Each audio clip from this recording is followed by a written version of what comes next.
Meat Börek with rice.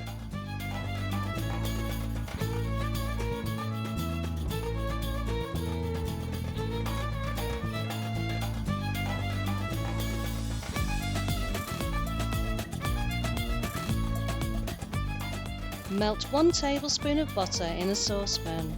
Slice the onion, add to the pan and sauté until golden. Add the meat and braise until the juices have reduced. Add the cooked rice to the onion and meat mixture and stir. Add half a teaspoon of salt, half a teaspoon of black pepper, half a teaspoon of pepper flakes and half a bunch of chopped parsley. Add 480 milliliters of hot water. Cook over medium heat until the rice has absorbed the water. Pour 1 tablespoon of sunflower oil into a mixing bowl. Add the milk, egg and the remaining half a teaspoon of salt and whisk together. Spread out 1 layer of pastry on the worktop. Pour half of the mixture you prepared to moisten the Börek over the pastry.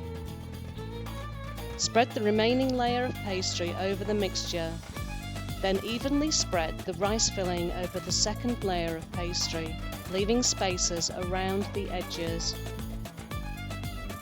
Fold the pastry into an envelope, preheat the oven to 200 degrees centigrade and bake for about 40 minutes until the top is golden brown. Rest for a while before slicing and serving warm.